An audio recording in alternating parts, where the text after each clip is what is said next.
दोबारा उपयोग करने लायक बनाती हैं और गरीबों तक पहुंचाती हैं। साथियों, टेक्सटाइल वेस्ट से निपटने में कुछ शहर भी अपनी नई पहचान बना रहे हैं। हरियाणा का पानीपत टेक्सटाइल रिसाइकलिंग के ग्लोबल हब के रूप में उभर रहा है। बेंगलुरु भी इनोवेटिव टेक्स सॉल्यूशंस से अपनी एक अलग पहचान बना रहा है। यहां आधे से ज्यादा टेक्सटाइल वेस्ट को जमा किया जाता है, जो हमारे दूसरे शहरों के लिए भी एक मिसाल है। इसी प्रकार तमिलनाडु का तिरुपुर वेस्ट वाटर ट्रीटमेंट और रिन्यूएबल एनर्जी के माध्यम से टेक्सटाइल वेस्ट मैनेजमेंट में जुटा हुआ है। मेरे प्यारे देशवासियों, आज फिटनेस के साथ साथ काउंट का बड़ा रोल हो गया है। एक दिन में कितने स्टेप्स चले, इसका काउंट। एक दिन में कितनी कैलोरीज खाई, इसका काउंट। कितनी कैलोरीज बर्न की, इसका काउंट। इतने सारे काउंट्स के बीच एक और काउंटडाउन शुरू होने वाला है, इंटरनेशनल योगा डे का काउंटडाउन। योग दिवस में अब 100 दिन से भी कम समय रह गया है। अगर आपने अपने जीवन में अब तक योगा को शामिल नहीं किया है तो अब जरूर कर लीजिए, अभी देर नहीं हुई है। 10 साल पहले 21 जून 2015 को पहला अंतर्राष्ट्रीय योग दिवस मनाया गया था। अब तो इस दिन ने योग के एक विराट महोत्सव का रूप ले लिया है। मानवता को भारत की ओर से यह एक ऐसा अनमोल उपहार है जो भविष्य की पीढ़ी के बहुत काम आने वाला है।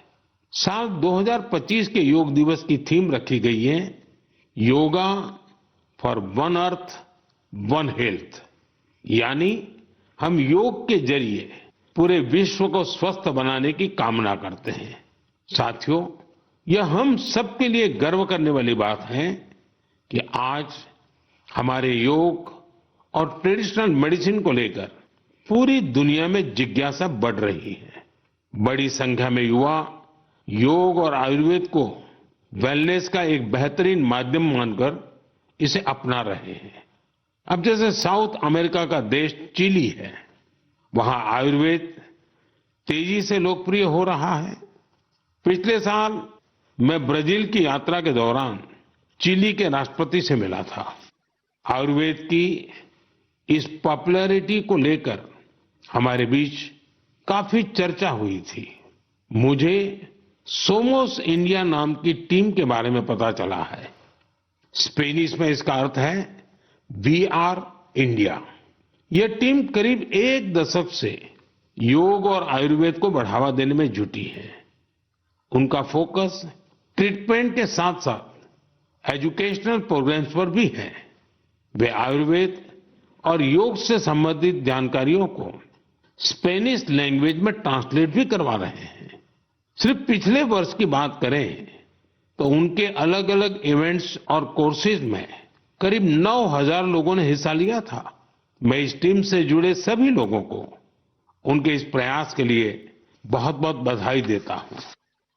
मेरे प्यारे देशवासियों, मन की बात में अब एक चटपटा सा और अटपटा सा सवाल। आपने कभी फूलों की यात्रा के बारे में सोचा है? पेड़ पौधों से निकले कुछ फूलों की यात्रा मंदिरों तक होती है। कुछ फूल घर को सुंदर बनाते हैं, कुछ इत्र में घुलकर हर तरफ खुशबू फैलाते हैं। लेकिन आज मैं आपको फूलों की एक और यात्रा के बारे में बताऊंगा। आपने महुआ के फूलों के बारे में जरूर सुना होगा। हमारे गांवों और खास करके आदिवासी समुदाय के लोग इसके महत्व के बारे में अच्छी तरह जानते हैं। देश के कई हिस्सों में महुआ के फूलों की यात्रा अब एक नए रास्ते पर निकल पड़ी है। मध्य प्रदेश के छिंदवाड़ा जिले में महुआ के फूल से कुकीज बनाए जा रहे हैं। राजाखो गांव की 4 बहनों के प्रयास से ये कुकीज बहुत लोकप्रिय हो रहे हैं। इन महिलाओं का जज्बा देखकर एक बड़ी कंपनी ने इन्हें फैक्ट्री में काम करने की ट्रेनिंग दी। इनसे प्रेरित होकर गांव की कई महिलाएं इनके साथ जुड़ गई हैं। इनके बनाए महुआ कुकीज की मांग तेजी से बढ़ रही है। तेलंगाना के आदिलाबाद जिले में भी 2 बहनों ने महुआ के फूलों से नया एक्सपेरिमेंट किया है। वो इनसे तरह तरह के पकवान बनाती हैं, जिन्हें लोग बहुत पसंद करते हैं। उनके पकवानों में आदिवासी संस्कृति की मिठास भी है। साथियों, मैं आपको एक और शानदार फूल के बारे में बताना चाहता हूं और इसका नाम है कृष्ण कमल। क्या आप गुजरात के एकता नगर में स्टैच्यू ऑफ यूनिटी को देखने गए हैं? स्टैच्यू ऑफ यूनिटी के आसपास आपको ये कृष्ण कमल बड़ी संख्या में दिखेंगे। ये फूल पर्यटकों का मन मोह लेते हैं। ये कृष्ण कमल एकता नगर के आरोग्य वन, एकता नर्सरी, विश्व वन और मियावाकी फॉरेस्ट में आकर्षण का केंद्र बन चुके हैं। यहां योजनाबद्ध तरीके से लाखों की संख्या में कृष्ण कमल के पौधे लगाए गए हैं। आप भी अपने आसपास देखेंगे तो आपको फूलों की दिलचस्प यात्राएं दिखेगी। आप अपने क्षेत्र में फूलों की ऐसी अनोखी यात्रा के बारे में मुझे भी लिखिएगा।